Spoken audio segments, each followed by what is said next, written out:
اللہ حالات کو بھی برباد کرتا ہے اور آخرت کو بھی برباد کرتا ہے۔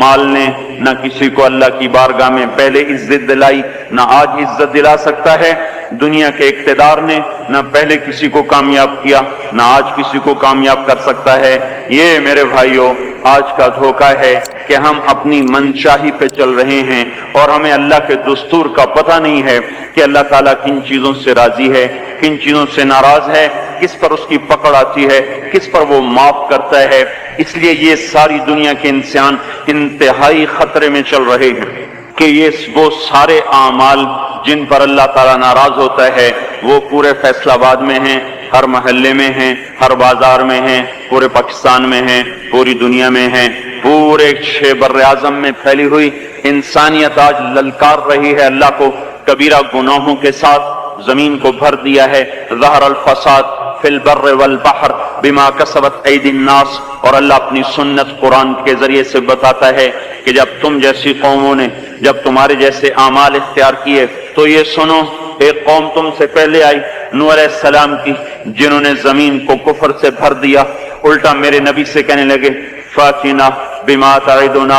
ان کنت من الصادقین، وہ عذاب لاؤ جس سے تم ہمیں ڈراتے تھے، اور وہ عذاب لاؤ جس کا تم نے وعدہ کیا ہوا ہے۔ پھر ہمارا وہ دن آیا ففتحنا ابواب السماء بماء منہمر وفجرنا الارض عیونا فالتقى الماء على امر قد قدر، آسمان کے دروازے کھولے، زمین کو چشمے بنا دیا۔ یہ نہیں کہا کہ زمین سے پانی نکل کر، فجرنا الارض عیونا، ہم نے پوری زمین کو چشمے بنا دیا، روئیں روئیں سے پانی ابلنے لگا، اور آسمان سے پانی گرا، زمین سے پانی نکلا، اور ساری کائنات میں وہ پانی پھیلا۔ ایک تفسیر میں نے پڑھا کہ اللہ تعالیٰ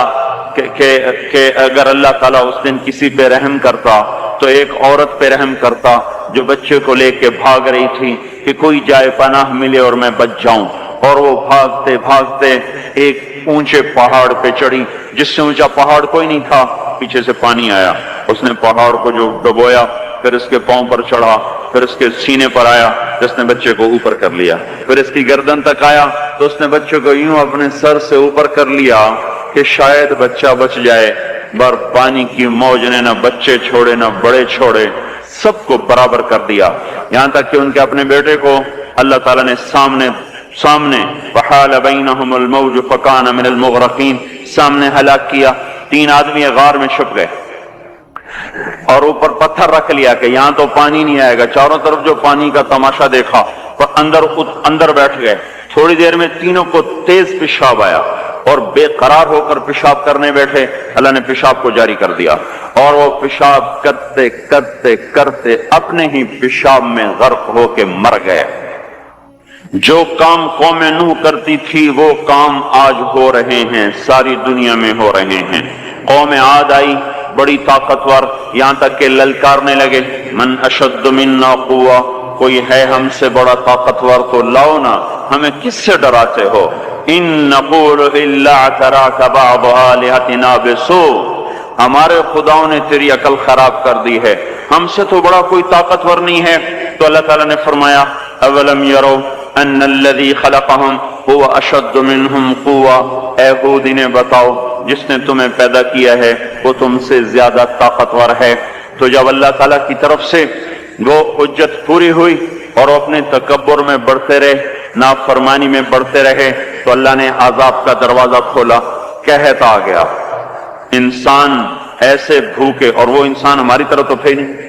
40 ہاتھ قد ہوتا تھا، 30 ہاتھ قد ہوتا تھا، 800 سال 900 سال عمر ہوتی تھی، نہ بوڑھے ہوتے تھے، نہ بیمار ہوتے تھے، نہ دانت ٹوٹے، نہ کمزور ہو، نہ نظر کمزور ہو، جوان تندرست توانا، صرف موت آتی تھی، اس کے علاوہ کچھ نہیں ہوتا تھا انہیں۔ اب ان کے بھوک بھی زیادہ، وہ اپنی ضرورتوں کا غلہ بھی کھا گئے، پھر جہاں حلال بھی کھا گئے، پھر کتے بھی کھا گئے، بلے بھی کھا گئے، چوہے بھی کھا گئے، جو چیز ہاتھ میں آئی، سانپ بھی کھا گئے، ہر چیز کھا گئے، پر نہ بارش کا قطرہ گرا، نہ زمین کا دانہ پھوٹا، یہاں کے درخت توڑ توڑ کے ان کے پتے چبا گئے، قحط دور نہ ہوا۔ تو پھر انہوں نے ایک وفد بھیجا، بیت اللہ بھیجا کہ ہمیں بارش دو۔ وہ جب مصیبت آتی تو اوپر والے کو پکارتے تھے، جب وہ کام کر دیتا تھا پھر سرکش ہو جاتے تھے، پھر انہیں پتھروں کو پوچھتے تھے۔ تو اللہ تعالیٰ نے 3 بادل سامنے کیے، آواز آئی ان میں سے ایک کا انتخاب کرو، ایک سفید، ایک سرخ، ایک کالا۔ تو آپس میں کہنے لگے سفید تو خالی ہوتا ہے، سرخ میں ہوا ہوتی ہے، کالے میں پانی ہوتا ہے۔ ان کا یہ پانی، یہ کالا چاہیے، یہ کالا چاہیے۔ تو آواز آئی پہنچے گا، یہ واپس پہنچے، ان کا بارش ہوگی۔ تو پھر جب ساری قوم اکٹھی ہوئی تو اللہ نے وہ بادل بھیجا، فلما رأوه عارضا مستقبل اودیتہم، وہ بادل آیا کالا، کہنے لگے ھذا عارض ممطرنا، وہ دیکھو آئی بارش۔ تو اللہ تعالیٰ نے کہا بل هو ما استعجلتم بہ، یہ بارش نہیں، یہ وہ عذاب ہے جو تم ہود سے کہتے تھے، کون ہے ہم سے بڑا جو ہمیں کچھ کر لے، اب تیار ہو جاؤ۔ ریح فیہا عذاب علیم تدمر کل شیء بامر ربہا،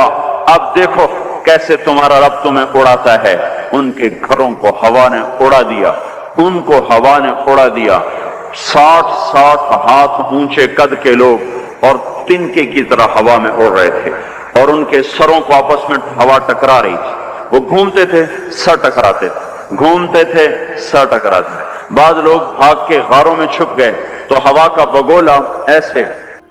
زوردار طریقے کے ساتھ غار کے اندر جاتا اور پھر ایک دھماکے کے ساتھ ان کو باہر نکالتا، پھر ان کو ہوا میں اچھال دیتا گیند کی طرح، پھر ان کے سر آپس میں ٹکراتے ٹکراتے ٹکراتے ان کی کھوپڑیاں پھٹ گئیں اور ان کے بھیجے ان کے چہروں پہ نکل آئے، اور پھر اللہ نے الٹا کے ان کو زمین پر مارا، سر الگ ہو گیا،